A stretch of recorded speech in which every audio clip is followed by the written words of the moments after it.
the audience, you remember what you want them to remember. The way I do that, during my delivery, I have certain power lines that I wrote. Power lines equals quotes. And what I do, I start talking, and then I build up momentum. Then I pause. I say the line, and pause again. And usually, you see people go like, oh, that was powerful. Write it down. So I drive this point is a way to almost like to imprint those words in someone's mind. Right? So it'll be something like, and here's the most important point of this workshop.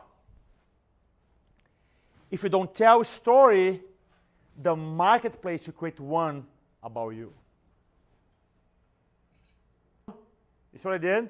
I said, and here's the most important part of the workshop. What I did after. I pause, yeah. Then deliver the line. Then I did what? Pause. Yes?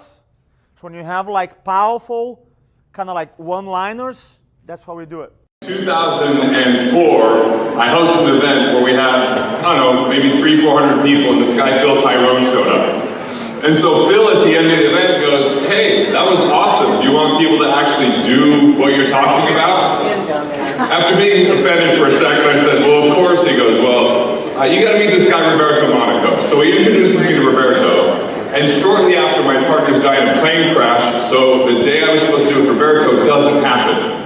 Then I have this other guy that worked for me, his name is Garrett. He goes to an event and he says, you've got to meet this guy Roberto. And I said, dude, I know who Roberto is, let's reconnect. So I was speaking in Costa Mesa, and if I were to relive what that was like in Costa Mesa, I basically stood in one spot, nervous as hell, monotone, and Roberto filmed it as I talked to these financial professionals in the most painful manner possible.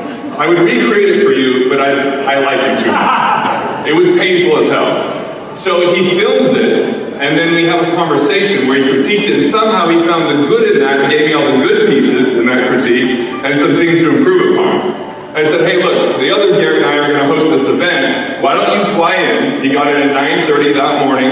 We're going to present that night, and at the end of that night, 88 people out of the 121 people in attendance bought my workshop a week and a half later. He chest bumped me, fist bumped me. We watched the video till 3 a.m. with the critique. So I'm here to tell you this guy has massively impacted my life. He's a little too humble to say it. And the one-on-one coaching is at such another level of what you can get. I was not a speaker when I met him. I was not an influencer, but I wanted to be.